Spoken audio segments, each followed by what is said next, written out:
ప్రియ శ్రోతలు, ఈరోజు మన పాఠం యాకోబు పత్రిక 5వ అధ్యాయం 7 నుండి 11వ వచనం వరకు. ధ్యానపూర్వకంగా వినండి. సహోదరులారా, ప్రభువు రాకడ వరకు ఓపిక కలిగి ఉండండి. చూడండి, వ్యవసాయకుడు తొలకరి వర్షమును కడవరి వర్షమును సమకూర్చే వరకు విలువైన భూఫలము నిమిత్తము ఓపికతో కాచుకుంటూ దానికోసమై కనిపెడతాడు గదా.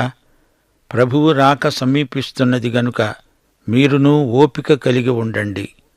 మీ హృదయములను స్థిరపరచుకొనండి. సహోదరులారా, మీరు తీర్పు పొందకుండు నిమిత్తము ఒకరి మీద ఒకడు సణగకండి. ఇడుగో, న్యాయాధిపతి వాకిట నిలిచి ఉన్నాడు. నా సహోదరులారా, ప్రభువు నామమున బోధించిన ప్రవక్తలను శ్రమానుభవమునకు ఓపికకు మాదిరిగా పెట్టుకొనండి. సహించిన వారిని ధన్యులు అనుకుంటున్నాము గదా. మీరు యోబు యొక్క సహనమును గూర్చి విన్నారు. ఆయన ఎంతో జాలి కనికరము గలవాడని మీరు తెలుసుకొని ఉన్నారు. శ్రోతలు వింటున్నారా?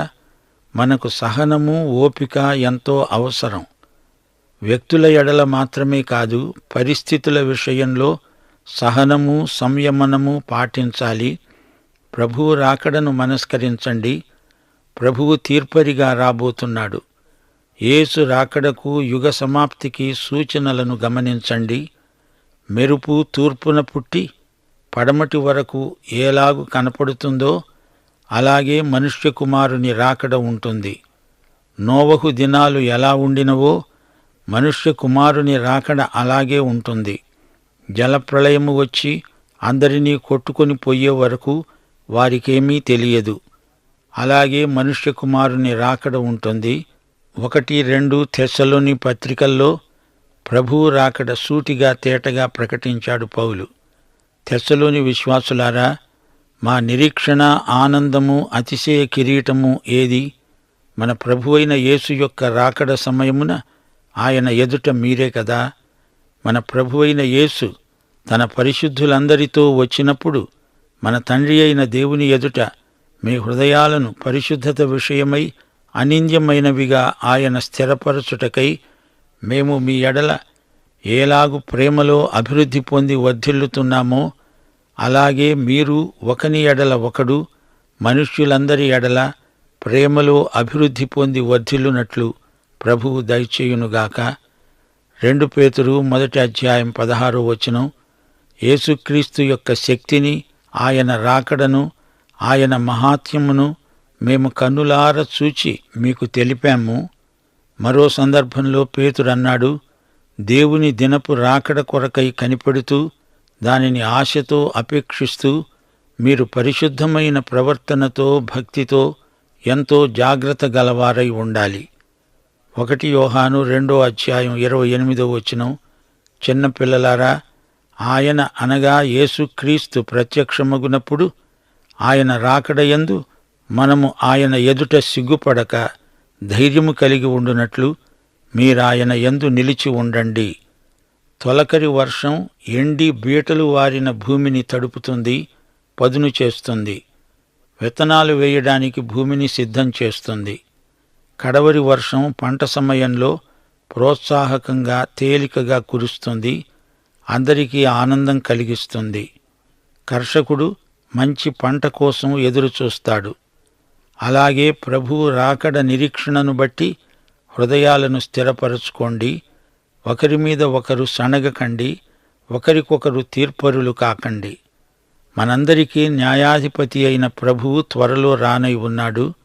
ఆయన వాకిట నిలిచి ఉన్నాడు. మీ హృదయపు తలుపు తట్టుతున్నాడు. మునుపటి ప్రవక్తలు ప్రభువు నామమున ప్రవచించారు. వారు శ్రమానుభవానికి మనకు ఆదర్శప్రాయులు. వారి సహనశీలం ఎంతో గొప్పది, అనుకరించదగినది. ఆయన అంటే యేసుక్రీస్తు ఎంతో జాలి కనికరము గలవాడని మీరు తెలుసుకొని ఉన్నారు. శ్రోతలు, యాకోబు సందేశం ఇప్పుడు విశ్వాసులను ఉద్దేశించింది. సోదరులారా, ప్రభువు వచ్చే వరకు ఓర్పు కలిగి ఉండండి. రైతు తొలకరి వాన కడవరి వాన వచ్చే వరకు విలువైన ఫలసాయం కొరకు ఓర్పుతో ఎదురుచూస్తూ ఉంటాడు. ప్రభువు రాకడ సమీపంగా ఉంది గనుక మీరు కూడా ఓర్పు కలిగి ఉండండి. మీ మనస్సులను దిటవుపరుచుకోండి. ప్రకృతిలో పనిచేసేవాడు దేవుడు. ఆయనే పంటను కోతకు సిద్ధం చేస్తాడు. అంతవరకు రైతులు ఓపికగా కనిపెడతారు. విశ్వాసులు ఆధ్యాత్మికంగా దేవుని ఏర్పాటు నెరవేరేటంతవరకు ఓపికతో ఉండాలి. ఒకరి మీద ఒకరు తీర్పరులైతే ప్రభువు మీకు తీర్పరిగా రాబోతున్నాడు. క్రీస్తు ఎప్పుడు వస్తాడో తెలియదు.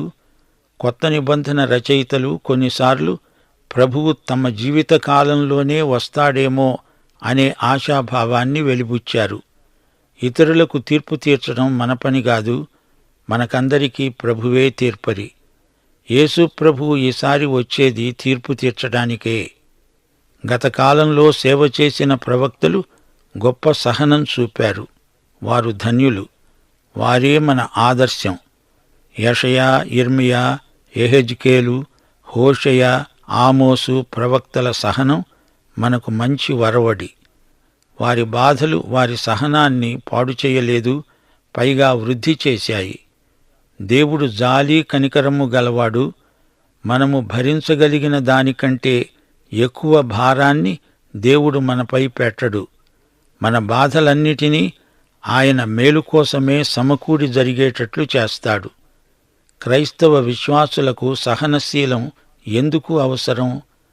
దీనికి సృష్టిలో నుండి ఒక ఉదాహరణ. వ్యవసాయదారుణ్ణి చూడండి. పంట కోసం ఆశాభావంతో ఎదురుచూస్తాడు. అతని సహనం ఎంతైనా ప్రశంసాపాత్రమైనది. యేసు రెండో రాకడ కోసమై మనము నిరీక్షణతో సహనంతో ఎదురుచూడాలి. అలాగే ప్రవక్తలు నిరీక్షణతో ప్రవచించారు. వాటి నెరవేర్పు విషయంలో వారెంతో సహనశీలం కనపరిచారు. ఇక యోబు సహనం. యోబు మొదటి స్థితి కంటే శోధనలను జయించిన తరువాతి స్థితి ఎంతో గొప్పది, ఎంతో ధన్యమైనది. ప్రభువు రాకడ నిరీక్షణ మనకు ఎంతో సహనం కలిగిస్తుంది. యేసు రాకడ అంటే చాలామందికి తీర్పే జ్ఞాపకం వస్తుంది. విశ్వాసులకైతే యేసు రెండో రాకడ గొప్ప ఆదరణ. ప్రభువు ఏమన్నాడు? ఈ సంగతులు జరుగుతున్నప్పుడు కన్నులు పైకెత్తి చూడండి. మీ విమోచన అతి సమీపంగా ఉందని గుర్తించి ఆనందించండి. యేసు రాకడ భావనకు నీ స్పందన ఎలా ఉంది ప్రియశ్రోత? యేసు రాకడను బట్టి మనం శ్రమలను కూడా సంతోషంగా భరించగలం. దీర్ఘశాంతం ఆత్మ ఫలాలలో ఒకటి. ధనికులు కొందరు యూద క్రైస్తవ విశ్వాసులను ఎంతగానో బాధపెట్టారు. నీతిమంతులు తమ ప్రభువులాగే హింసలు పొందుతున్నా ఎదురాడరు. సాత్వికం, దీనమనస్సు వీరు ప్రభువు వద్ద నేర్చుకున్నారు. యేసు రాకడ విశ్వాసులకు శాశ్వత విముక్తి. దేవుని యందు కనిపెట్టాలి, తొందరపడకూడదు. దేవుని పరిశుద్ధతలో సహనం ఇమిడి ఉన్నది. మన సహనంలో దేవుని చిత్తం జయిస్తుంది. యుగ సమాప్తి యందు యేసు రాకడ మనకున్న శుభప్రద నిరీక్షణ. లోకంలోని దౌర్జన్యానికి, అన్యాయానికి అది ముగింపు. రాకడ నిరీక్షణ యందే మన హృదయాలు స్థిరమవుతాయి. రైతు తొలకరి వాన కోసం ఎంతగా కనిపెడతాడో చూడండి. వాన రాగానే పొలంలో విత్తనాలు వేస్తాడు. పంట కోతకు ముందు కడవరి వర్షం మంచి వెన్నులను రూపొందిస్తుంది. సహనానికి రైతు గొప్ప బహుమానం పొందుతాడు. ఆ బహుమానమే గొప్ప పంట. రైతు సహనం నిరీక్షణాత్మకమైనది. అలాగే ఆధ్యాత్మికంగా మన సహనం యేసు రాకడలో గొప్ప బహుమానానికి అర్హమవుతుంది. మన శ్రమలు నీతి ఫలాలను పండిస్తాయి. సోదరీ సోదరులారా, వింటున్నారా? మనం నివసిస్తున్న ఈ లోకం ఎలాంటిది? ఇది పాపభూయిష్టమైన చెడ్డ లోకం. ఈ లోకం రాను రాను చెడిపోతుంది గాని బాగుపడదు. అయితే యేసు ప్రభువు వస్తాడు, తన రాజ్యం స్థాపిస్తాడు. బీదలు, అణగద్రొక్కబడిన వారు, ధనికుల దౌర్జన్యానికి గురి అయిన వారు విడుదల పొందుతారు. ప్రవక్తలందరూ ఇదే నిరీక్షణను ప్రకటించారు, ప్రబోధించారు. యెషయా గ్రంథం 11వ అధ్యాయం 4వ వచనం, ఆయన నీతిని బట్టి బీదలకు తీర్పు తీరుస్తాడు. భూనివాసులలో దీనులైన వారికి యథార్థముగా విమర్శ చేస్తాడు. బీదలు దీనులు ఆయన రాజ్యంలో న్యాయం యథార్థత అనుభవిస్తారు. ప్రభువు రాకడ వరకు ఓపిక కలిగి ఉందాము. యేసు రాకడే సమస్త సమస్యలకు పరిష్కారం. ప్రవక్తలు ఇదే మాట అన్నారు. కొండమీది ప్రసంగంలో యేసు ప్రభు అదే వాస్తవాన్ని ప్రబోధించాడు. కొండమీది ప్రసంగం దేవుని రాజ్య ప్రణాళిక. అది దేవుని రాజ్య నీతి. మత్తయి సువార్త 6వ అధ్యాయం 19 నుండి 24వ వచనం వరకు పరిశీలించండి. భూమి మీద మీకోసం ధనం సమకూర్చుకోవద్దు. ఇక్కడ చిమ్మెట తుప్పు తినివేస్తాయి, దొంగలు కన్నం వేసి దొంగిలుతారు. పరలోకంలో ధనం సమకూర్చుకోండి. నీ ధనమెక్కడ ఉంటుందో అక్కడే నీ హృదయం ఉంటుంది. ఎవడూ 2 యజమానులకు దాసుడుగా ఉండనేరడు.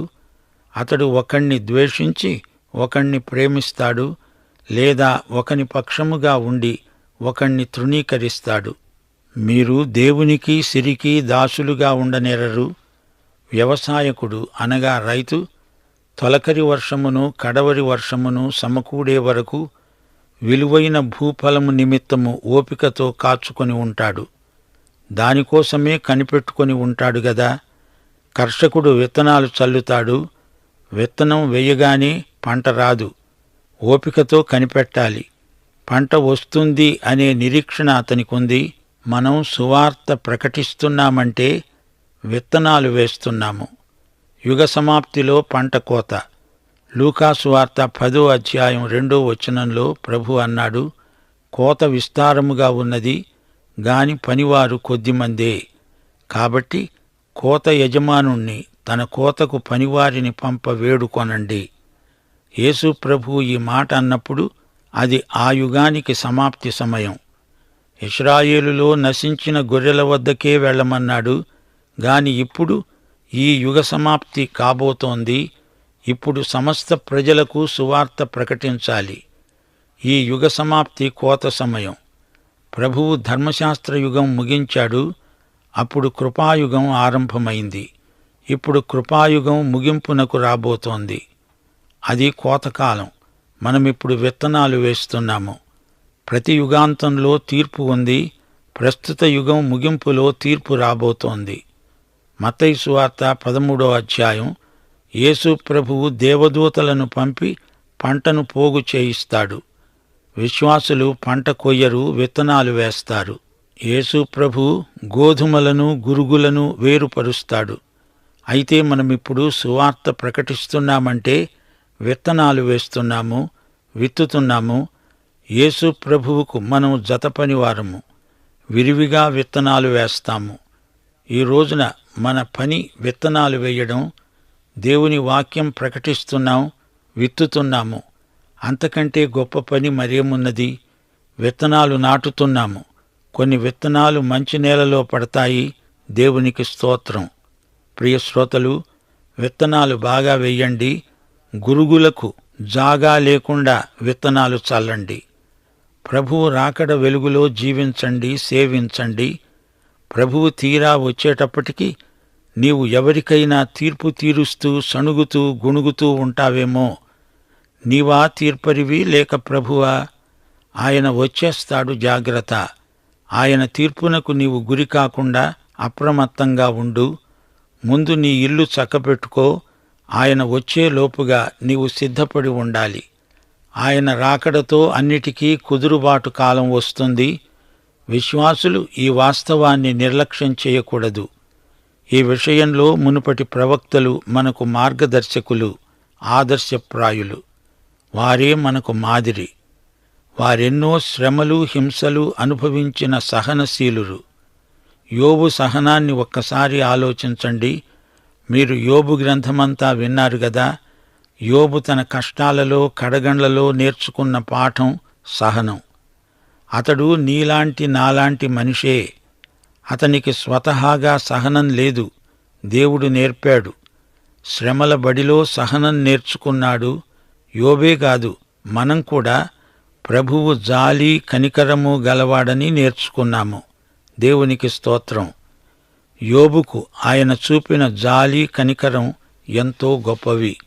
ప్రియ శ్రోతలు, యాకోబు పత్రిక 5వ అధ్యాయం 9-11 వరకు క్రైస్తవ సహోదరత్వంలో ఒకరి పట్ల ఒకరికి ఉండవలసిన వైఖరులను గురించి యాకోబు మాట్లాడాడు.